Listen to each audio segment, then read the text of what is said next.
தேமுதிகல இன்னும் கூட்டணி பத்தி பேசல அப்படின்ற இது நியூஸ் ஓடிட்டு இருக்கு.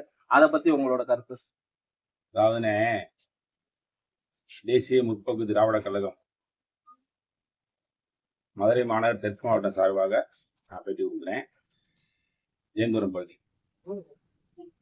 அதாவது பாத்தீங்கன்னா கூட்டணியை பத்தி இன்னைக்கு திமுக அதிமுக எல்லாருமே பேசுறாங்க. யூடியூப் சேனல் எல்லாருமே பேசிட்டு தான் இருக்காங்க. ஆனா அந்நியார் என்ன சொல்லியிருக்காங்கன்னா மாநாட்டில் அறிவிக்கிறோம்னு சொல்லியிருந்தாங்க. ஆனா அவங்களும் ஒரு தொண்டர்களை கேட்டுதான் செய்யறாங்க. இப்ப அடுத்து மாவட்ட செயலாளர் கூட்டம் போட்டிருக்காங்க. அது இப்போ சமீபத்தில் ஒரு யூடியூப்ல ஒரு பொய்யான ஒரு பிரச்சாரத்தை போட்டு இருந்தாங்க. மாவட்ட செயலாளர் பயமாந்தே வரைச்சிருந்தாங்க அப்படின்னு சொல்லியிருந்தாங்க. அதெல்லாம் கிடையாது, பொய்யான ஒரு தகவல். அந்நியார் இன்னைக்கு தான் சென்னை போறாங்க. பிரச்சாரத்தை முடிச்சு இன்னைக்கு தான் சென்னை போறாங்க. சென்னை போனதுக்கு அப்புறம் நாளைக்கு தான் அவங்களுடைய முடிவை சொல்லுவாங்க. அதுக்கு முன்னாடி விருப்ப மனு வாங்குற வேலை இருக்கு அவங்களுக்கு. அந்த வேலையை முடிச்சதுக்கு அப்புறம் தான் கூட்டணி பத்தியே பேசுவாங்க. இது நடைமுறை. அதே மாதிரி கூட்டணி எந்த கட்சியில போறாங்கன்னு தொண்டர்கிட்டையும் மாவட்ட செயலாளர்கிட்டையும் கேட்டுட்டு தான் அவங்க முடிவு எடுப்பாங்க. எங்கிட்ட எல்லாம் கேட்டிருக்காங்க. நாங்க ஒரு சில கொஸ்டின் சொல்லியிருக்கோம்.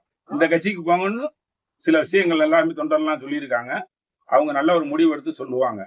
கூட்டணியை பத்தி அடுத்தடுத்து பேட்டி கொடுத்துட்டு தான் இருக்காங்க அந்நியார். அதனால தவறு இல்லை. அவங்க ஒரு கரெக்டா 14ஆம் தேதி இல்லை 23ஆம் தேதிக்குள்ள கூட்டணி அறிவிப்பாங்கன்னு நாங்க தொண்டர்கள் நம்புறோம். கூட்டணியா வருதா இல்ல தனித்து வருதா? ஏற்கனவே கூட்டணி தான் பேசியிருக்காங்க. ஆனா எந்த கட்சின்னு தெரியாது. கூட்டணி கண்டிப்பா பேசியிருக்காங்க. கூட்டணியா தான் தேமுதிக இந்த வட்டம் செயல்படும். அதே மாதிரி தேமுதிக எந்த கட்சியில போய் கூட்டணி செய்வதோ அந்த கட்சி அமோகமா வெற்றி பெறும். அது மட்டும் கன்ஃபார்மா உறுதி. அதுல மாற்றம் கிடையாது. தொண்டர்கள் அதை எதிர்பார்க்கறாங்க. ஏன்னா கேப்டன் இல்லாத நேரத்துல இன்னைக்கு அந்நியார் நிறைய செமையை சுமந்துகிட்டு இருக்காங்க. இன்னைக்கு அவங்க வயசுக்கு வீட்டுல இருக்கலாம், பிள்ளைங்களை பார்த்துட்டு இருக்கலாம். ஆனா அவங்க இன்னைக்கு மக்களுக்காக நிறைய மக்கள் சேவை பண்ணிக்கிட்டு இருக்காங்க. இன்னைக்கு கேப்டன் இறந்து இவ்வளவு ஆண்டாச்சு, 2 வருஷம் முடிஞ்சிருச்சு. இன்னைக்கு அன்னதானத்தை தொடர் அன்னதானம் நடத்திக்கிட்டே இருக்காங்க. அது மாதிரி நிறைய விஷயங்கள் சொல்லலாம். அந்நியார் இன்னைக்கு வரைய மக்களுக்காக மக்கள் பணி செஞ்சுக்கிட்டே இருக்காங்க. அது மாதிரி தம்பி பிரபாகரன் செஞ்சுட்டு இருக்காப்புல. இதுல பாத்தீங்கன்னா இந்த ஊடால யூடியூப் சேனல் சில விஷயங்கள் தவறுதா போட்டுக்கிட்டு இருக்காங்க. அது வன்மையாக கண்டிக்கிறோம். நாங்க மதுரை மாநகர் தெற்கு மாவட்டம் சார்பாக வன்மையாக கண்டிக்கிறோம். ஏன்னு கேட்டீங்கன்னா சம்பந்தமே இல்லாத விஷயங்களை நிறைய சொல்லிக்கிட்டு இருக்காங்க. வெட்டி வாங்கிட்டாங்க, கூட்டணி பேசிட்டாங்கன்னு சொல்லிக்கிட்டு இருக்காங்க. அதெல்லாம் கிடையாது. அந்நியார் அடுத்தடுத்து பேட்டி கொடுத்துக்கிட்டே இருக்காங்க. பிரஸ் மீட்டிங் டெய்லி கொடுக்குறாங்க. கொடுக்காம எல்லாம் கிடையவே கிடையாது. அதையும் மீறி யூடியூப் சேனல் போட்டுட்டு இருக்காங்க. அவங்களை கொஞ்சம் வன்மையா கண்டிக்கிறோம். அதாவது போடுற விஷயத்த உண்மையை போட்டா நல்லா இருக்கும் மக்களுக்கும்.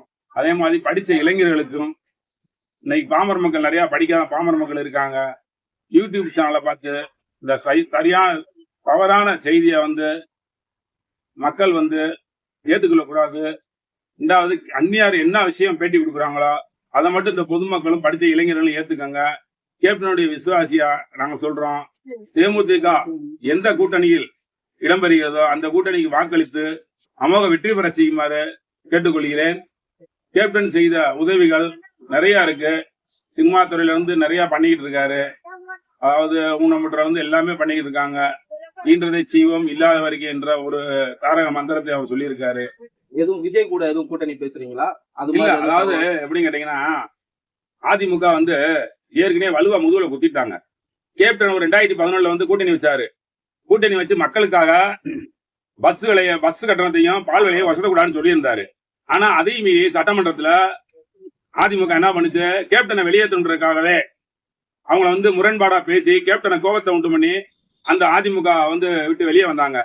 அதே மாதிரி பாத்தீங்கன்னா அவர் எதிர்கட்சி தலைவரா இருக்கும்போது அரசாங்கம் கொடுத்த வீடு வேணாம்ட்டாரு.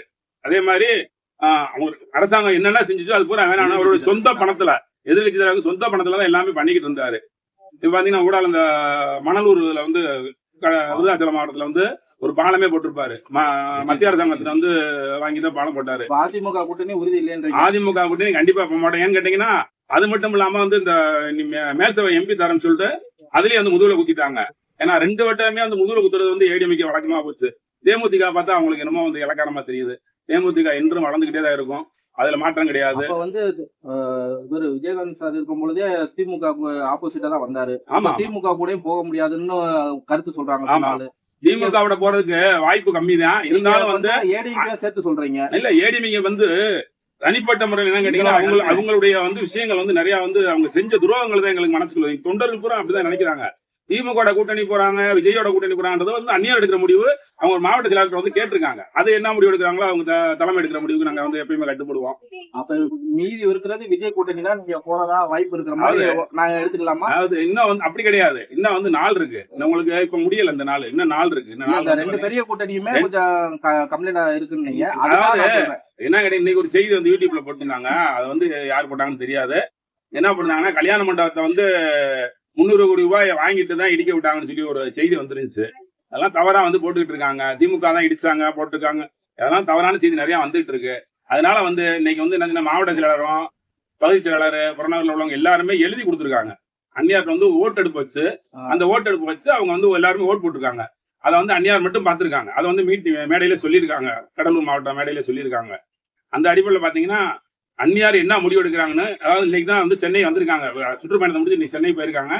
சென்னை போயினதுக்கு அப்புறம் நாளைக்கு இன்னைக்கு ஒரு நாள் ரெஸ்ட் எடுத்திருப்பாங்க. நாளைக்கு கண்டிப்பா வந்து விருப்பமனுக்கு வந்து அவங்க சொல்லுவாங்க.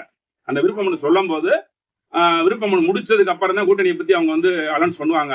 ஆனா அந்த அலௌன்ஸ்ல வந்து தலைமை என்ன சொல்லுதோ அதை நாங்க கண்டிப்பா கேட்டு வேலை பார்ப்போம். விஜயகாந்துடைய தேமுதிக எங்க கூட்டணி சொல்லுதோ அந்த கூட்டணி அம்மாவை வெற்றி பெறுன்றது அந்நியார் சொன்னதான் நாங்களும் சொல்றோம்.